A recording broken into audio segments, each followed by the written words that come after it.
Hey dudes, welcome to Splat from the Past, the only 80s themed horror and sci-fi show where things could get totally radical. Now today, I will be welcoming Patrick Malone. You all know him as Jones in the 1991 cult classic sequel, Rock and Roll High School Forever, celebrating its 30th anniversary. He was also in Bonfire, the Vanities, Sister Act, Back in the Habit. He guest starred on 21 Jump Street. He had a regular role on A Different World, and now he teaches at the Actor Spot in LA. And I'm having him on the show today to talk about all that stuff. And I can't wait. It is going to be super awesome. I can't believe January is almost over. This has been a very interesting month of interviews, and next month will even be more interesting. And I'm just enjoying what I do, and I just wish the world would go back to the way it was, because we all need each other regardless of anything. We need to be around each other, and I keep praying that it will happen.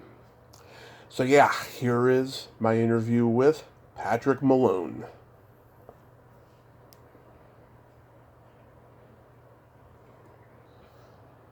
Hello. Good afternoon, Patrick. Welcome to the show. All right. I'm glad to be on the show. Yes, how are you today? I'm well. How you guys doing? I'm doing pretty good. The weather's been on and off over here in Redding, California, but other than that, I am superb. Is it cold up there? Today it is, yeah. Yeah. Yeah. It was snowing earlier in the Well, week. I'm glad we finally got to connect. I am glad too. Thank you so much. You bet. So, going back in time, did you gravitate toward acting early on in your childhood? Absolutely. Since I was 5, I realized when I was young that was I used to get in trouble a lot. That used to be my go-to was how can I make somebody laugh so I won't get my butt beat again. Did you do a lot of school plays and community theater? I'm from a small town in Texas, so we didn't really have a community theater, but I was always involved in theater, whether it was elementary, junior high, and high school. Mm-hmm. Are you from the Houston area? No, from West Texas, from a little town near Lubbock, Odessa, Abilene, Midland. I'm in that part of Texas. Oh, okay. Because I've talked to a lot of people over in the Houston area, and their theater scene is pretty good, despite the Oh, no, pandemic. they have. I think the Alvin or the Ailey's there. I think. Yeah. Or the Alley Theater. It's a great theater in Houston. Yeah. Yeah. So after high school, did you study acting anywhere? I did. I went. My mom is an educator, and the rule in our house was that we all had to go to a university for at least a year, because my parents' thinking was if you go to a year, then you're going to fall in love with it and go all 4 years. I went my parents' year. I went a year to college, and then I came out to LA. Wow. So you didn't want to take the route of going to New York? No, well, no, I didn't want to take that route. We couldn't afford to take that route. Oh, okay. Because of out-of-state tuition and things like that. Yeah. Did you have any classmates that went on to become successful? Successful in what? In acting. Classmates? No. Yeah. But prior to me coming out here, there were quite a few from my little bitty hometown that had already been in LA and become quite successful. Do you remember any of the names? Oh, absolutely. Brad Mall, he was on General Hospital for 20-something years. Barry Tubb. Oh, yeah. Top Gun and things like that. Powers Booth. Oh, yeah. Absolutely. He's from my hometown. This guy, Dane Witherspoon, he yeah. had some success. So there was quite a few. Yeah. I mean, and now, after me, there's this kid, his name's Kevin Alejandro. He's on Lucifer. And, so there's quite a few, actually. Wow, that's good company to be in with Powers Booth and Barry Tubb. Absolutely. Yeah, Powers Booth, he was a very underrated actor, I always felt. Underrated, and his voice sold a lot of different commercials, for sure. Did you ever work with him? I never did. Met him a couple of times. Met his daughter. Worked with his daughter actually, but I never worked with Powers. Mm-hmm. What year did you move to L.A.? 87. I think it was eight. I think 87. 1987. 87. Did you take any classes out there? Oh, absolutely. Yeah. When I first came out here, I had been friends with Barry Tubb for a while, Mm-hmm. and he directed me in the path of the Stella Adler Conservatory. So I studied there for a little bit, realized that wasn't going to work for me, and then I studied at a place called the Young Actors Space, and that was where I decided home was. Oh yeah, I know Patrick Day, who teaches there now. Absolutely, Patrick and I, we were there together. Yeah, he's a good guy, really good He's guy. a great guy. So getting into credits here, you guest starred on 21 Jump Street. Correct. Yeah, anything stand out there? Johnny was done. Johnny was done with the show, and he made sure everyone knew about it. I mean, he didn't even try to pretend that he was happy to be there. He was great with us, but with the director, with the producers, with the production, he didn't have time for anybody. He was, again, fantastic with us and fantastic to work with. And he explained to us what he was doing also. I mean, he would have a Band-Aid on his nose on one scene, and then the next scene for continuity, he would take it off. Just because he was going to cause a disturbance with the production. He's a real method actor. That was not method. That was he's like, no, if you guys want to keep using me and not let me out of my contract, then I'm going to do what I have to do to get out of my contract. Was Richard Grieco there? No. I think he came after Johnny was gone. Okay. I think so. Yeah, a couple people I've talked to told me he wasn't the easiest to work with, but Johnny was a very nice guy. He was great. And I heard the same thing about Grieco, but I never worked with him, so I don't know. Mm-hmm. How about guest starring on Beauty and the Beast? That was actually a dream come true, simply because when I was younger, I used to say that she was one of my girlfriends. I used to love Linda Hamilton. Yeah. So when I came out here and then I got to actually work with her and be on a show with her, I was kind of a little giddy there. I take it she did not disappoint you. Not at all. She was great. She was professional, and she actually gave little tips here and there, so she was great. Nice. And there's a lot of heavyweights also in that episode you were in. Stephen McHattie, David Graff. I've interviewed his widow. Jeff Corey, Ellen Gear. Jeff Corey. That's who I was in the scenes with with Jeff Corey, and he was actually teaching acting at the time. And I remember specifically, he told me, he said, he goes, "You're a good kid, but you come to my class, you'll be better." I never went. Wow. Yeah, he was teaching a class, and he was one of the go-tos when I first came out here, actually. Okay, I won't ask if he gave you any advice then. Exactly. His advice was, come to my class, you'll get better. That was the advice. Yeah. One of my favorite shows is China Beach. Was that a good experience? It was a fantastic experience. I think it was one of my first jobs where I was wounded and had some kind of open gash, and then from there on, there were times after that, multiple times, where I was either on a gurney dying from something, and my daughters at the time, the last show I did where I was actually dying, they were like, "Dad, you can't do it anymore. We can't watch this anymore." That's so awesome. Yeah, that's so awesome. And then Brian De Palma cast you in Bonfire of the Vanities. This is true. That was a wild one, actually, because I didn't realize what kind of a director he was. I just knew I liked his films. Mm-hmm. And then to get to work with, Morgan Freeman, Bruce Willis, Tom Hanks, it wasn't such a bad gig. Yeah. Did you think the movie was terrible? Because a lot of people did. Yes, I do. I mean, We call it Bonfire of the Vanities. Yes. Perfectly. Yes, Bonfire. And it was just one of those things where Hanks and Willis were miscast. They should have had the opposite roles. Right. Yeah. Yeah, I remember Pauline Kael said in her review about the movie, she said that Bonfire of the Vanities is a mess, but it's only a mess that a good director makes. There you go. And as far as directing goes, De Palma, that was the first time that I experienced it, working with the director and seeing him go through his process. Yeah. He has a minimum take policy, I guess. At least it felt like it. We would shoot the same scene at least 17 times.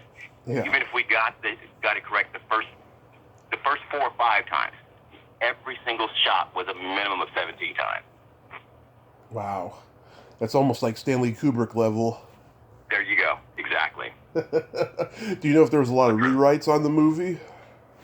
Say it again? Do you know if there was a lot of rewrites on the movie?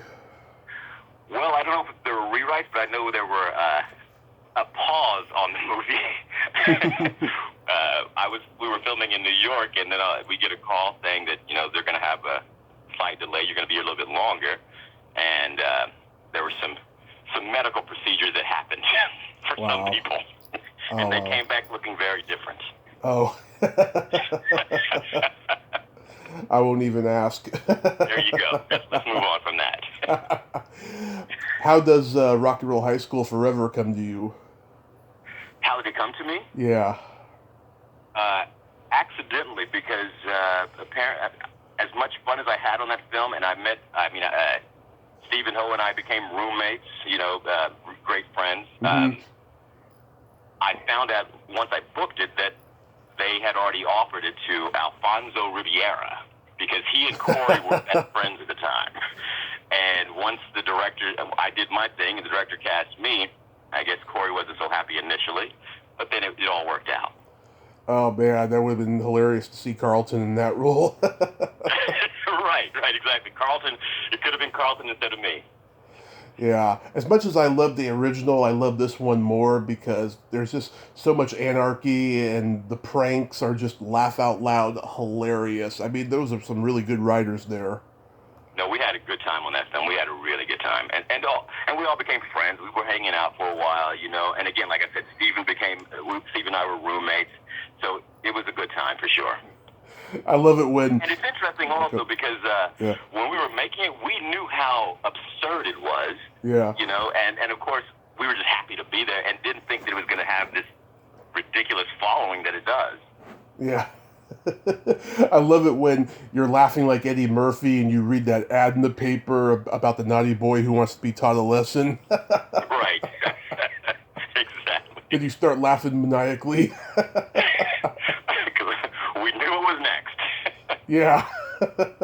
And of course the famous pee drinking scene. That to this day, that may be my favorite scene actually, only because of what Steven did in it. This know my pee. Yeah. It was for us.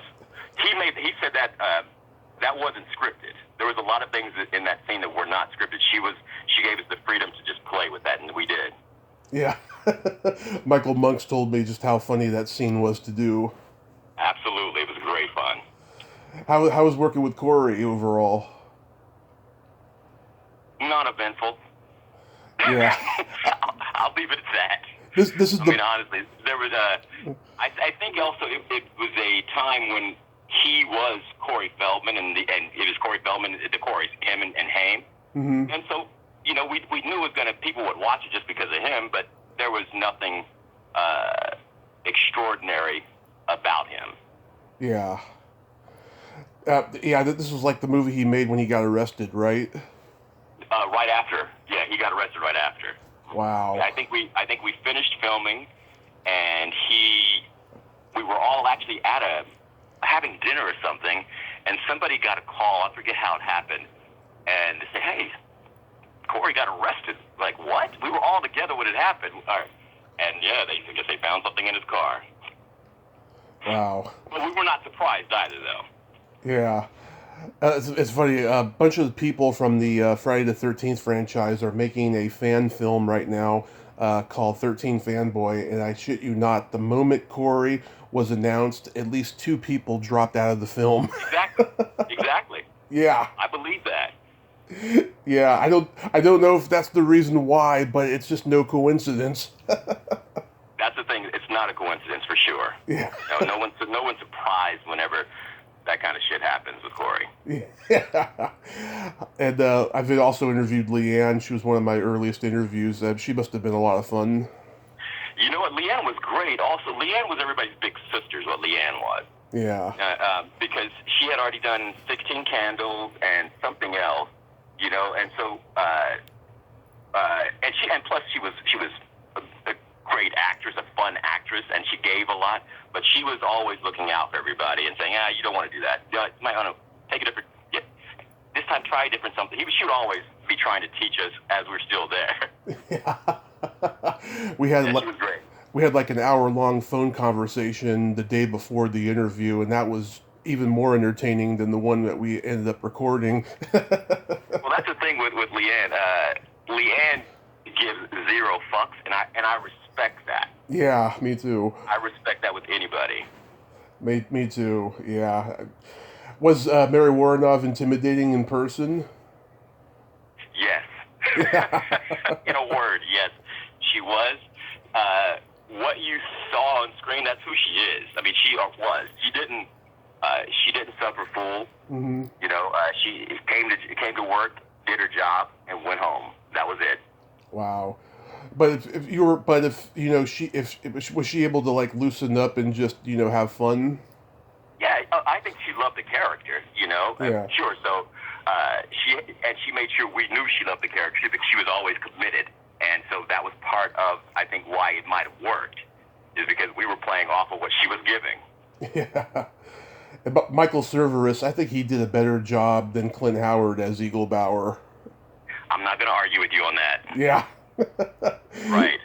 Yeah, he brought a lot of personality and just animation to the character, I agree. Clint Howard was kind of played it one note. Exactly. Yeah, and Clint Howard's great, but for sure. He's great at what he does. Yeah. He will always be. Yeah. Yeah. That character wasn't for him. Right. Then you got to work with Lawrence Kasdan on Grand Canyon. Yes, that was whenever I think I finally understood what I was really doing. Mm-hmm. And because I would literally stand behind him, and the producers, everybody, as they're watching the screen, seeing what he was seeing. And that was the first time I decided that I realized that not just what I'm doing matters, but what they're seeing matters. So I started, anytime I was on set, they just knew Patrick's coming over just to watch him do his thing. That was the edge. That film and the show A Different World that I did were probably the two biggest films experiences for me as far as education goes. Oh, was Bonfire the other? No, Grand Canyon and a TV series, A Different World. Oh, okay. Yeah. But did you get to interact with Kevin Kline or Steve Martin or anybody? Absolutely. Well, we actually, I did a couple of things with Kevin. We went to the Grand Canyon, spent a lot of time together. Mm-hmm. And as far as Steve Martin, I sat next to him at our original table read, mm-hmm. and was just in awe because what you saw of Steve Martin, what people see of Steve Martin was not Steve Martin. Steve Martin is a quiet dude, focused, beyond intelligent. He was a very interesting character for sure. Mm-hmm. Yeah. Kevin Kline is just Kevin Kline. He does his work, and every time he would just bring it. Yeah, well, Steve Martin, he's very serious from what I've heard off stage. Extremely, but yeah. He looks at comedy just like an artist point of view, like an artist who's painting a picture. That's exactly it. He breaks down beats and figures out this beat worked. Let's change this up because this beat doesn't work. Oh, he's very meticulous that way. Yeah. Then you worked with another guest of mine, Terrence Winkless, on Rage and Honor. Oh, wow, you are looking at the resume. Wow. Yes, that was one of those films, again, where I died, where I was on a gurney or ill. Yes, that's another one of them. Yeah, how was working with Terrence?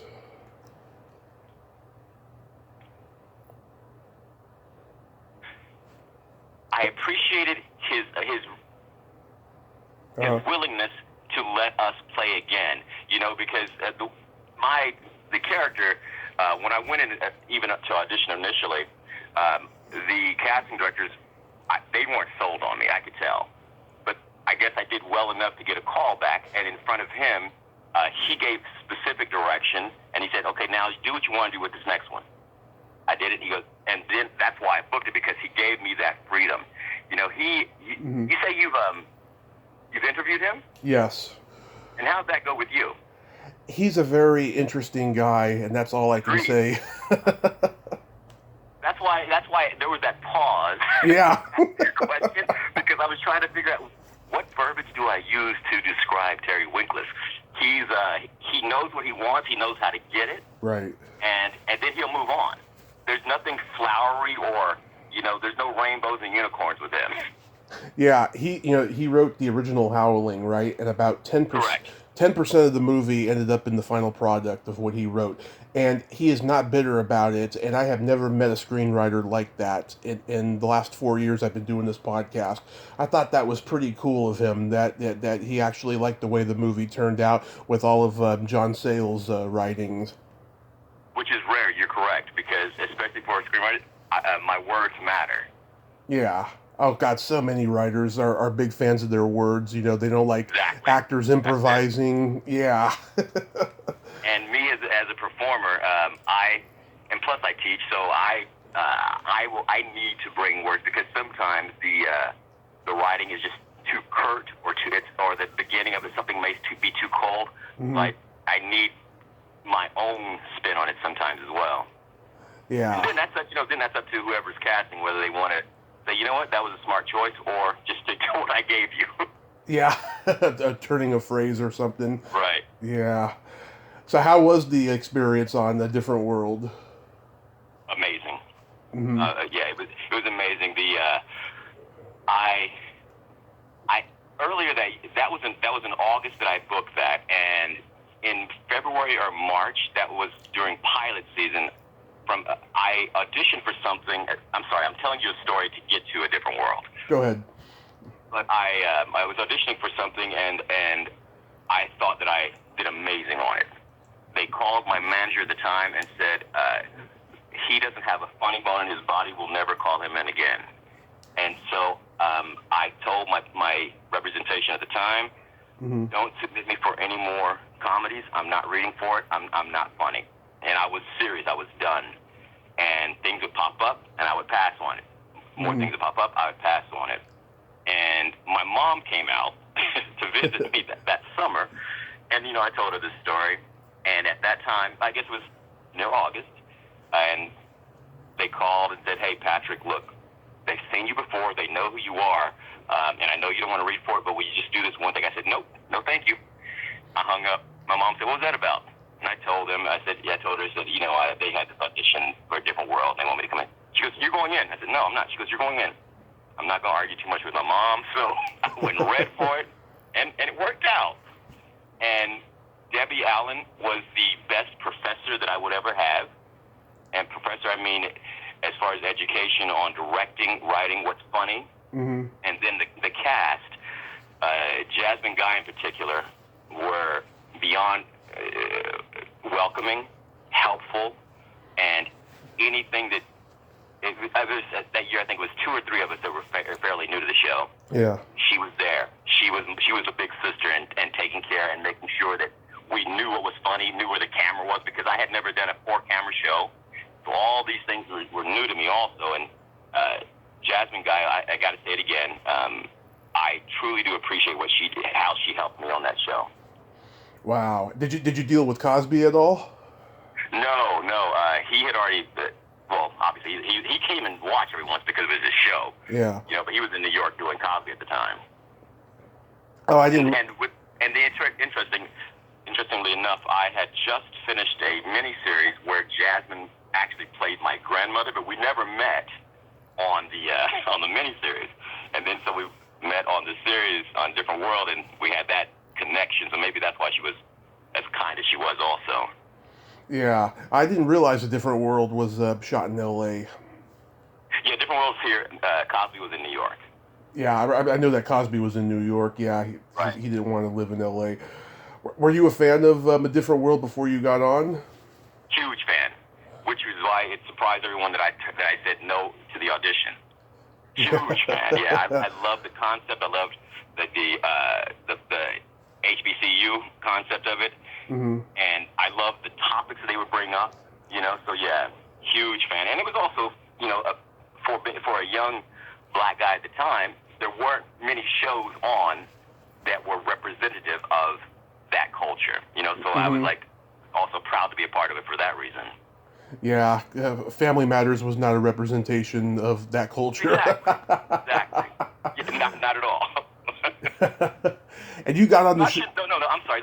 That's not true. I said not at all. It was just like Cosby was, so there was aspects of it for sure that were there. Right. But I think as far as the ultimate culture, they showed it weekly on A Different World. Yeah. Well, the people. Good and the bad.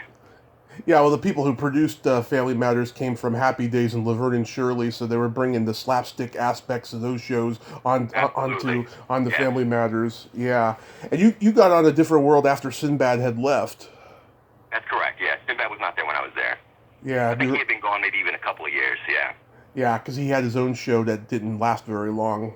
Correct. Around that time. Any good stories about Sister Act 2?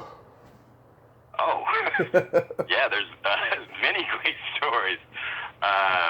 Whoopi was an advocate for us.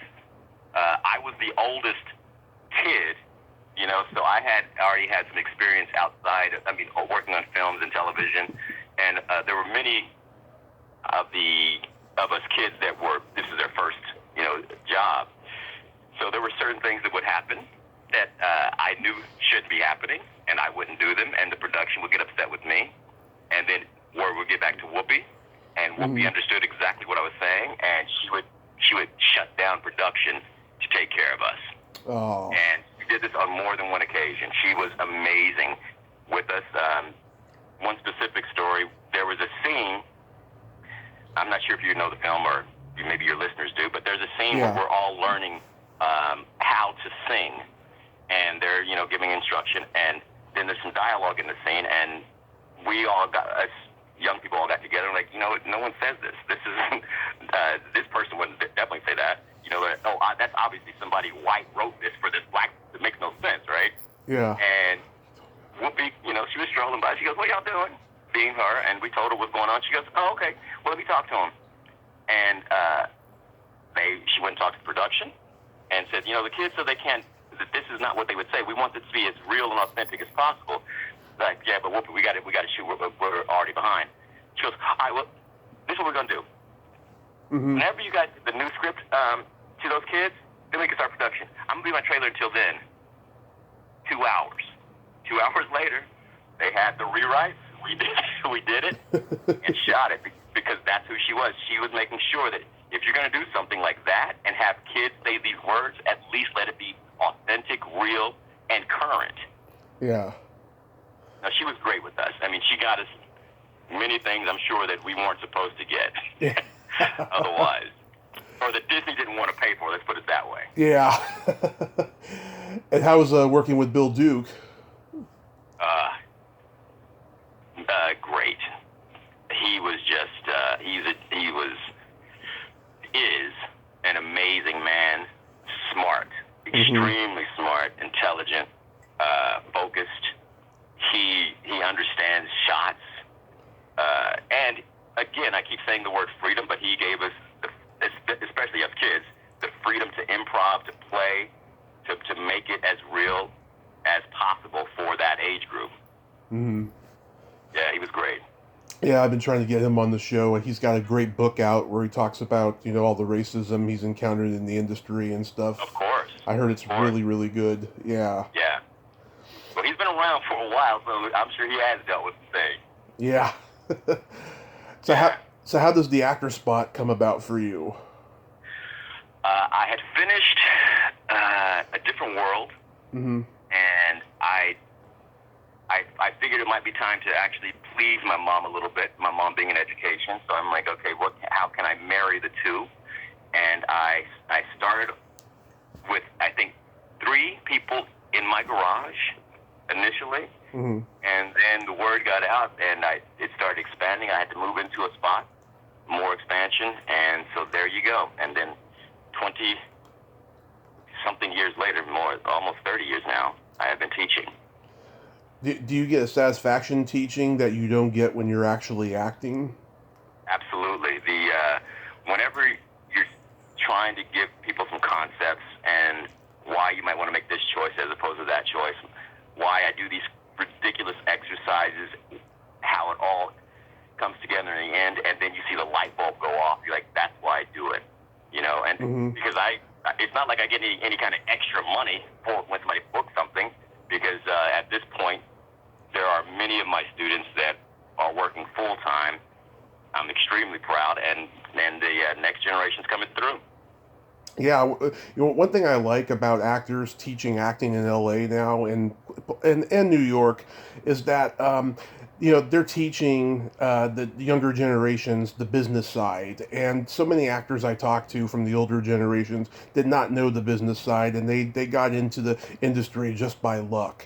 But they're like teaching, how to get agents, how to, Everything, get, absolutely. yeah. That's why it's the entertainment business, and I want to make sure that people understand that it is a business as well. Yes. Yeah, that's one of the great things about it that I like. For sure. And I wish someone would have told me that back in the day, honestly. Yeah, exactly. Yeah, that's the difference. Yeah, to teach how to get the demo reels, and headshots and everything. I think that's All just of that. that's All of just that. that's just wonderful. So, do you have any upcoming projects or anything that got shelved because of COVID? Yes. I have a film coming out in the summer. Well, it was supposed to come out this past December, Christmas Day, actually. It's called... Sorry. The Tomorrow War with Chris Pratt. And it's a big studio film, and it was a great time. We shot it down in Atlanta, and I have a couple of shorts also that are making the circuit round, the festival circuit rounds. But the film actually literally got pushed because of COVID. Right. Did any of them make any virtual festivals? Any of the shorts? Yeah, any of the shorts. Not that I know of. Not that I know of. Yeah, because everyone's doing, virtual festivals. I know Sundance is doing virtual, and I know that a lot of them are doing virtual. Yeah. And but I'm not sure about whether mine are doing virtual or not. And also, I have a web series that I directed, and it's also doing the same thing. It's making the rounds in the festivals. I had to take it off of all of my social media for that reason, because you can't advertise and then be in the festival, so I had to take it off of all my social media. Yeah. And I'm hoping that it does well. Well, I hope your shorts get seen in the web series you just mentioned, and I want to thank you so much for coming on today, Patrick. Hey, thank you so much for having me. I truly do appreciate it. My pleasure. And the fact that you went through my resume the way you did, though, you said China Beach. Oh, I'm a huge China Beach guy, yeah. That's great. That's good stuff. Yeah, I got the whole box set of the series for Christmas, as a matter of fact. Oh, very nice. Very nice. Yes. So you stay safe, and keep on doing what you're doing. All right. Again, I appreciate the call. My pleasure. Hey, take care. Okay, bye-bye. Bye-bye. Well, there you have it. Patrick Malone. Ain't he a cool dude? It was such an honor to talk to him. He's very thorough in what he does, and he loves what he does.